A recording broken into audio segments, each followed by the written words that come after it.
Welcome back, everybody, for another deep dive. This time, we're going to be looking at some excerpts from Cornerstone Connections. It's a religious publication. And in this particular piece that we're looking at, they're using the story of Queen Esther to teach about, well, I guess you could say themes of victory and love and forgiveness.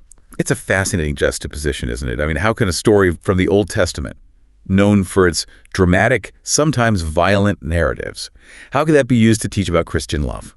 And that's what we're going to unpack today. Yeah, it's a thought-provoking approach for sure. The source material really jumps right in and draws a parallel between Esther's story and the challenges that Christians might face today, suggesting that God promises victory even in what seem like impossible situations. Right. Okay. So before we get into the religious interpretations, can we take a step back and kind of set the historical stage for us? For those who might need a refresher, remind us about the story of Esther and the world she lived in. Absolutely. So the story takes place in ancient Persia, a society with very different customs than our own, obviously. You know, when we think about ancient warfare, we often imagine these epic battles and heroic victories, but the reality was often much more brutal. Defeated enemies weren't treated with mercy. We're talking executions, families being wiped out, the kind of things that we would consider atrocities today. Yeah, I mean, and the source material doesn't shy away from that harsh reality. Yeah. It specifically mentions the hanging of Haman's 10 sons alongside their father. It's a detail that, really makes you pause and consider the context of the story. Right. And it helps us understand the world that Esther was navigating. She was a young Jewish woman who becomes queen of Persia, concealing her Jewish identity. And this becomes critical when her cousin Mordecai refuses to bow down to Haman, this high-ranking official. Haman is enraged, and he plots to exterminate all Jews in the empire. Oh, wow, that sounds like a no-win situation. How could Esther, a seemingly powerless woman, prevent this?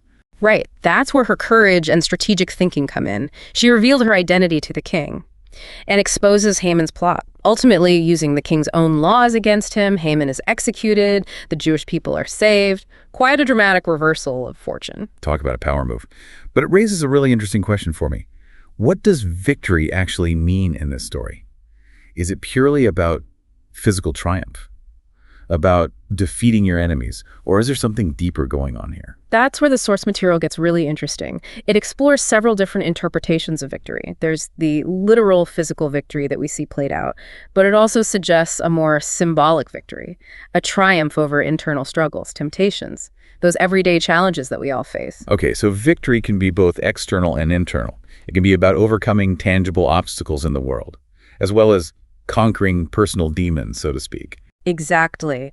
And it brings us to a powerful quote from Prophets and Kings, which is highlighted in the source material. It says, "When we are hedged about on every side, this is the time above all others to trust in God and in the power of his Spirit," suggesting that even when surrounded by challenges, there's a source of strength and hope that can lead to a different kind of victory. Yeah, that's powerful. That's really powerful. Finding victory in the midst of trials, even when things seem hopeless. But how does this ancient story, right, how does that relate to our lives today? I mean, most of us aren't facing decrees of extermination, thankfully. So what kind of battles are we fighting? And how could Esther's story help us navigate them? That's the key question, isn't it? The source material encourages us to consider that even though the scale of our challenges might be different, those underlying principles of courage, faith, and strategic action can still apply.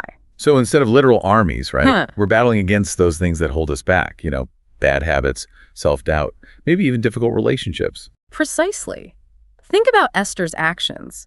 She didn't just sit back and hope for the best. She waited for the right moment, carefully planned her approach, took a calculated risk. These are all qualities that we can apply to our own battles, no matter what they may be. It sounds like the message here is that faith isn't passive. It's about trusting in God while also taking action, about being both faithful and strategic. It's almost like, what would Esther do? That's a great way to put it. Thinking about what would Esther do can really help us face our own challenges with a similar blend of courage, wisdom, and determination. Okay, so we've talked about the historical context, the different layers of victory, and how Esther's story can be applied to modern-day challenges. But the source material also delves into some really thought-provoking questions about how this seemingly violent story fits in with the Christian teachings of love and forgiveness. You're right. That's where things get even more interesting. And that's what we'll be diving into next. So, the source material doesn't shy away from these difficult aspects of the story. It directly asks, How, as Christians, do we reconcile the violence of the Old Testament, with its battles and divine retribution and all of that, with the New Testament's teachings on love and forgiveness? Right. It's a tension that's worth exploring for sure. I mean, the hanging of Haman and his sons, Yeah. while common practice in ancient Persia, it just feels jarring when viewed through a modern lens, Yeah. especially within the context of a religious lesson. And that's a good point. This story, right, it comes from the Old Testament, written in a specific time and place, where violence was often seen as a necessary part of life, and in some cases even as God's justice. We see that eye for an eye mentality reflected throughout those texts. Right. But as you mentioned earlier, right, the New Testament introduces a completely different perspective. Love your enemies, turn the other cheek, forgive those who wrong you. It's a radical shift. And it makes you wonder, how are we supposed to make sense of these seemingly contradictory messages?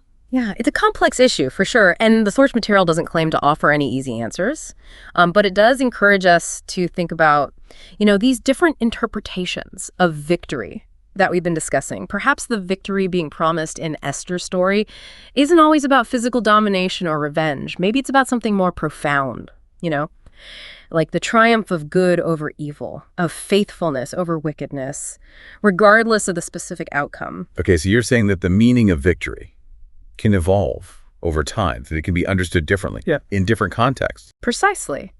And that's where the application to our own lives becomes so important. We may not face the same kinds of threats as the ancient Israelites, but we all have our battles to fight. Perhaps our victory isn't about defeating an enemy, but rather about overcoming our own fears, resisting temptation, or choosing forgiveness over resentment. You're reminding me of that quote from Prophets and Kings again, finding strength and trust in God. When we feel surrounded by challenges, it sounds like that internal shift, that change in perspective, could be considered a victory in itself. I think you're right. And the source material seems to suggest that this kind of internal victory is just as important, if not more so, than any external triumph.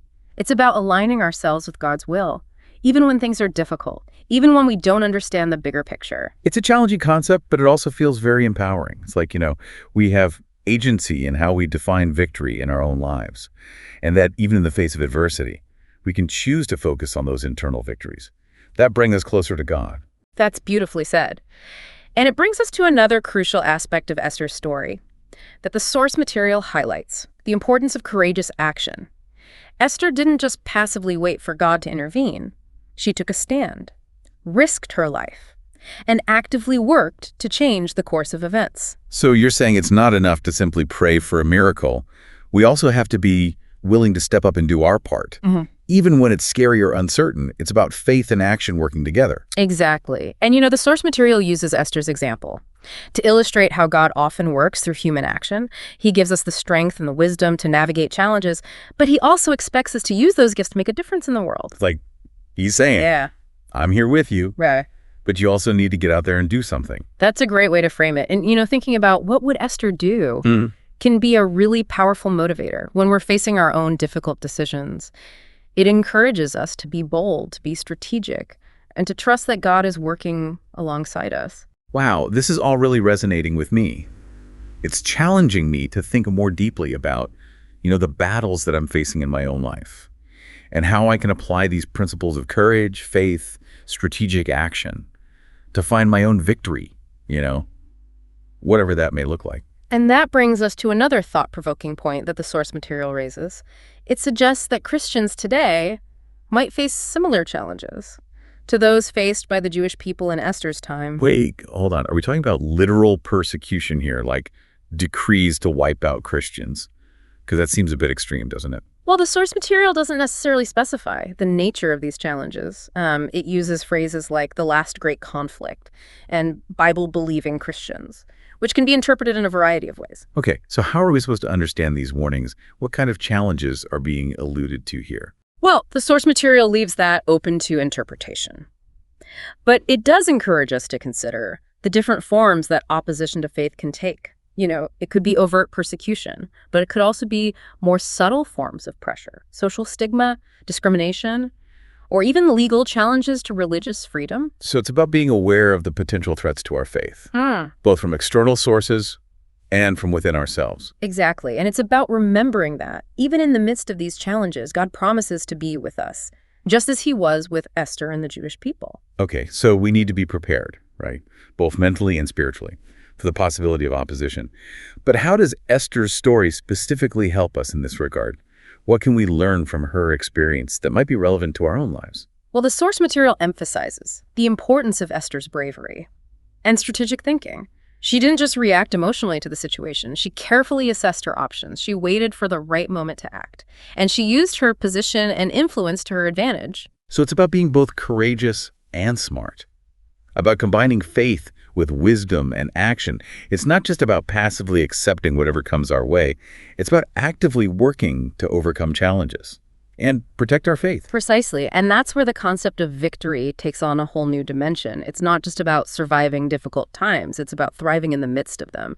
It's about finding ways to live out our faith authentically, even when it's hard, even when we face opposition. I really appreciate this idea of thriving in the face of adversity. It's a much more empowering perspective than simply trying to endure hardship. But I'm also curious about this idea of the last great conflict that the source material mentions. It sounds pretty intense, and I'm wondering if we can delve a little deeper into that concept. What exactly does it refer to? That's a great question, and it's definitely a topic that deserves further exploration. But before we jump into that, let's take a moment to kind of recap what we've covered so far. We've talked about the historical context of Esther's story, the different interpretations of victory, and how those interpretations can be applied to our own lives. We've also touched on the challenges that Christians might face today, and how Esther's example can inspire us to be both courageous and strategic in our response. That's a great summary, and I think it sets up perfectly to dive into this concept of the last great conflict and what it might mean for us. All right, so this last great conflict that we were talking about, it's a phrase that grabs your attention.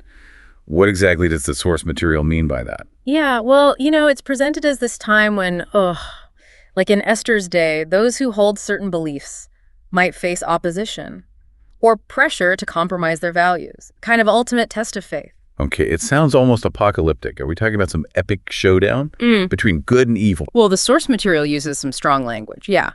But it also emphasizes that, just like in Esther's story, God promises to be with his people through these trials, an underlying message of hope and ultimate victory.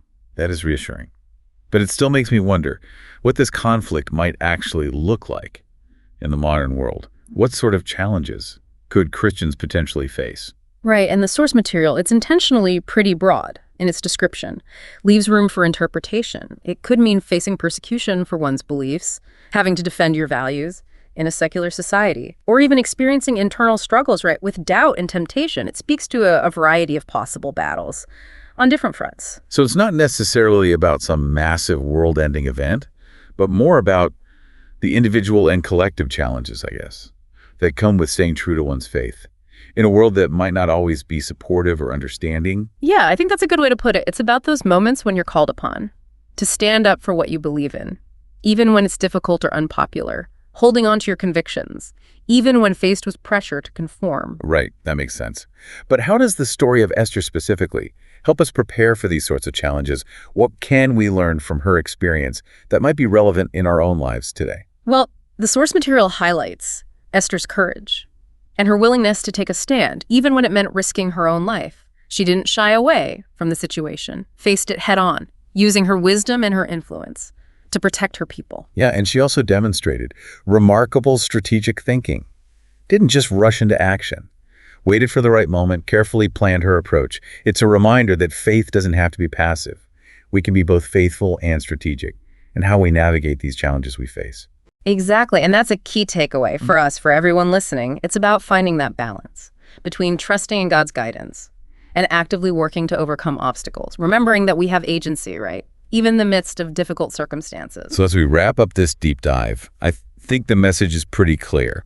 Whether we're facing individual challenges or collective struggles, the story of Esther provides a powerful example of courage, faith, and strategic action. Reminds us that even in the face of adversity, we can find strength and hope, knowing that God is with us every step of the way. That's well said.